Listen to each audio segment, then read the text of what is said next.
in a small town down in Arkansas, where the river flows. There's a man with a passion that everybody knows. He's got a collection that'll make you stare.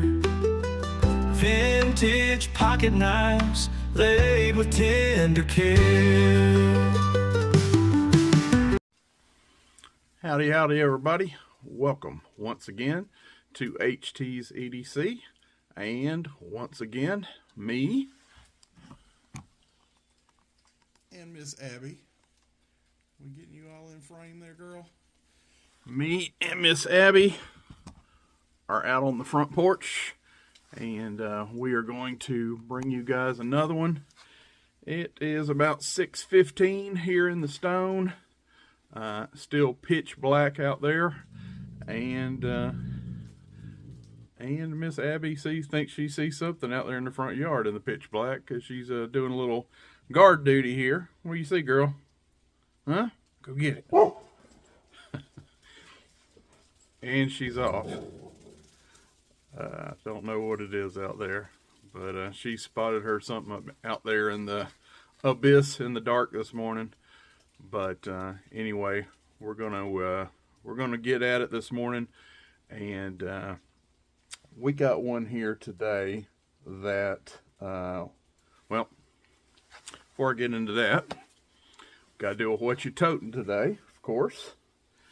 And we are toting the man, the myth, the legend, Brother Dwayne Clark, and his gifted pocket cross that he has gifted to just about everybody in the knife community, because he is awesome and that's what he does. And this is not going to say every time I go anywhere, but I'm going to say 90 percentile. If I have a pocket, a left pocket on my breeches, this is in it.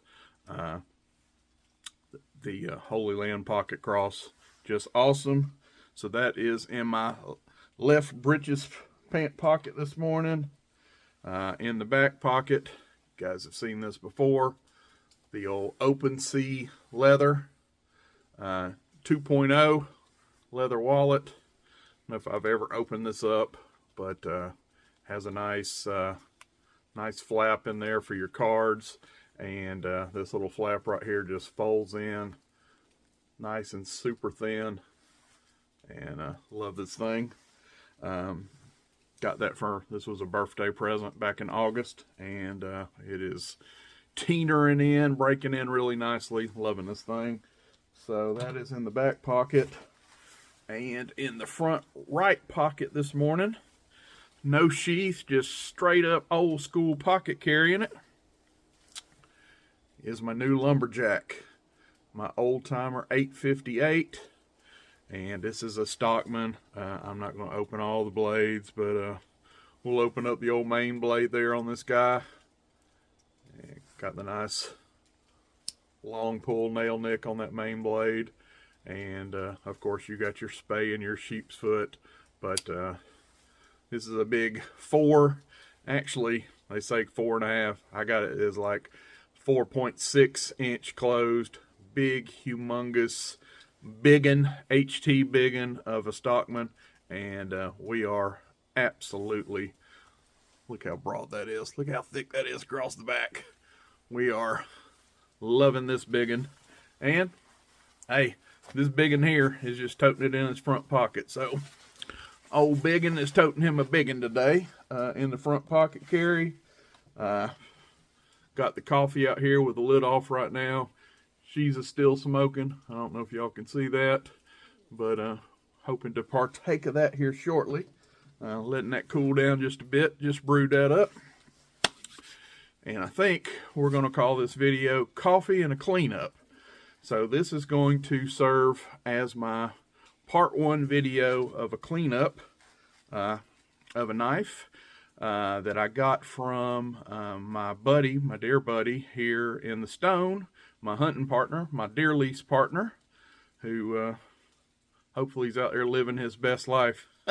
He's kind of got the whole deer lease to himself for most of this season. Me with being laid up with my stormtrooper boot, as Brother Dwayne affectionately calls it. But anyway, he is my dearly brother, but just brother in general, dear friend. Tony gifted me this. This is one that had been, I think, just laying around the shop. He couldn't quite tell me the history, couldn't quite remember where he got it. Probably passed down from some family member, but it has just kind of been one of those things in the sheath, forgot about, and he knows what I do. He knows I'm a knife tuber and a knife canut. So he's like, hey man, you want to give a run at this thing? Would you like, this something that you'd like to have? And I'm like, yeah, from your lips to God's ear, I would. So we'll start with the sheath, which I have looked this up. This is actually the original sheath for this knife. But as you can see, it has been duct taped. This sheath has seen its better day. She is weathered. She is hard as kind of hard as a rock. There is no suppleness in this. I don't know that we'll be even trying to restore this sheath, but it serves its purpose. I mean, it's in there. It's not coming out. The retention is, yeah, as you can see, when it's snapped, though, it's not coming out there with snap, but not great retention. And like I said, I don't know what we got going on under this tape, but I'm guessing it's coming apart at the seams. So depending on how well this cleanup of the knife goes, may have to, again, depending on, I'm going to give it my best college try, see what we can do with this. But if it turns out favorable, we may even look at reaching out and getting a new sheath, getting some new clothes for this girl, and getting her some dignity back on that front. But we will unsnap it here.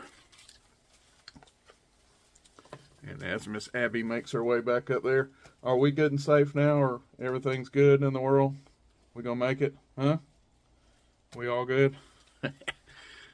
She is back and walked right out of the tripod, but her adventure is over.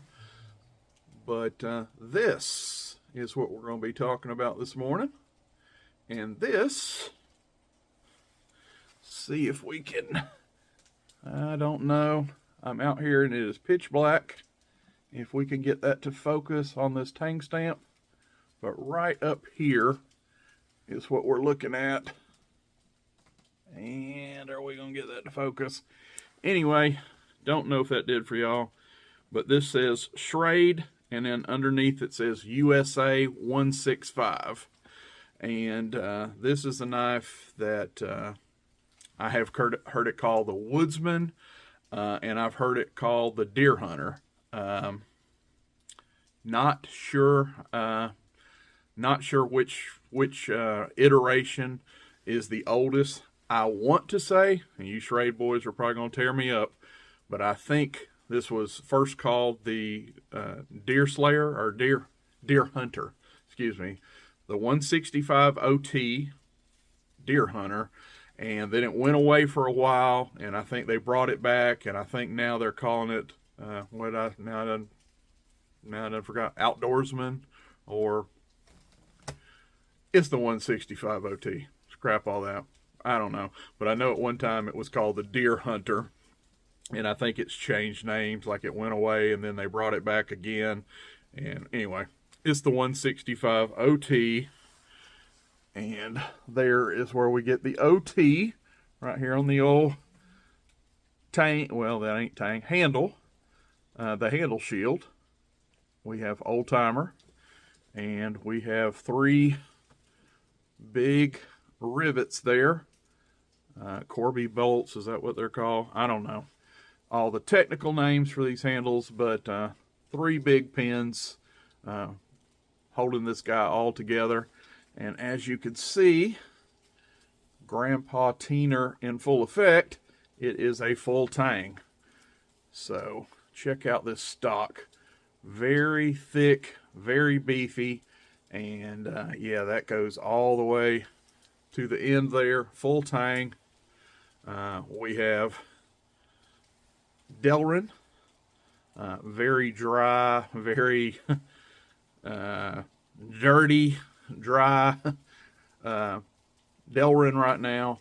And of course, we can tell this blade is none other than carbon steel. And we have a little bit of pitting. We have some rust on there, a little bit of red rust, some pitting, but nothing too major. Some vapor rust and maybe some elbow grease, a little sanding. I believe this will, as far as the blade go, we can clean that up. But this is a big brass. I promise you, you can't tell it now all the way around that, but that is brass. And again, these pins, bolts, whatever you want to call them, rivets are also brass. And they're, of course, tarnished and all right now. But I do believe this will clean. And as you can see, most of the blade meat is here. I measured this thing, and I believe it was a little better than 9.5 inches overall. And we have a cutting edge here of right at 4.5 inches. From right here where it starts to the tip here, that is 4.5 inches of good old cutting edge. And then we have actually, and has a little bit of a finger choke up right here. I can just, of course, you got to be careful when you get that good and sharp, but you can kind of slide in a finger right there, kind of halfway, and kind of do a little work with that. They gave you just enough. Could have been a little more, but if you're careful, you can kind of choke up on that a little. But that's what we got here. Old Timer 165 OT. Schrade Old Timer 165 OT in carbon steel, full tang. And we're going to see what we can do with it. I think there's a dignity to be gained once again in this. And yeah, Brother Dwayne, if you guys remember back, he got one at a kind of pawn and thrift show over in Louisiana. And he done a full restore on his. I forget what model it was. It was an old Schrade USA, and he has kind of inspired me to give this one a whirl and see what we could do with this one. But really nice, actually. Well, the balance. If you put your finger all the way to that choil, it's a little, just ever so slightly, a little handle heavy. But if you come back just, look at there, if you come back just maybe 1/4 of an inch off this finger guard here, it balances really well. So maybe ever so slightly handle heavy, but not bad at all. So give you guys a look at that in hand. Nothing, everything you want as far as landing grip. Nothing extra, but I mean, my mitts are on that nice and comfortable. I mean, I'm not here to the edge, pinky rolling off. I am, bam, grab it where it's meant to be, right there behind that guard, and there I am. And you got 4.5 inches of business end out here to do what you need to do. Grind, I would say this is a half height. Again, with all the teeners and a little bit of corrosion and all on there, it's kind of hard to see, and my lighting. But if you can kind of halfway, maybe right there, you can kind of see the line going through the middle. It is about a half height saber ground blade, so this is not going to be a super slicer. This is not going to be my tomato, you know, I'm not going to impress anybody with cutting tomatoes with this big boy, you know, that you could see through or whatever. But that's not what it's made for. I mean, look at this spine thickness. This thing is meant to work. And you put a good sharp edge on that, which we will, it will work. It will work again. And it will cut. Will this cut a tomato? Absolutely, it'll cut a tomato. It's not, like I said, it's not going to cut one that you can dangle up here and, you know, look through paper thin. That's, again, not going to be its strength. But I bet you could process some wood. I bet you could do feather sticking with this. And by the name, the historical name of 165 Deer Hunter, got just, look at that, got a little bit of an upswept blade on here, Skinner blade, if you will. So 165 Deer Hunter. This is a hunting deer cleaning knife. And like I say, if you put this thing here nice and straight, you can see that the tip is above the spine right here. So we have a nice little subtle curve up here. Upswept blade on this upswept saber ground blade in good old carbon steel, and I dig it. I dig these old knives, and we're gonna give it a go and see what we can do with it. So we're gonna get out of here for now and be scrub-a-dub-dubbing on this one in the upcoming days, and in a future video, hopefully. All things go well, we will see this again. So for Miss Abby, I'm HT. I hope everybody has an awesome Sunday, the rest of your weekend, and we're gonna go play with a 165 OT and see what we can do with her. Thank you guys for watching. Hope this was cool. We love you. See you on the next one. I'm HT, and we are out. Buck knives gleaming under that old porch light. He'll tell their stories deep into the night. Reviews and torture tests, it's a sight to see. HT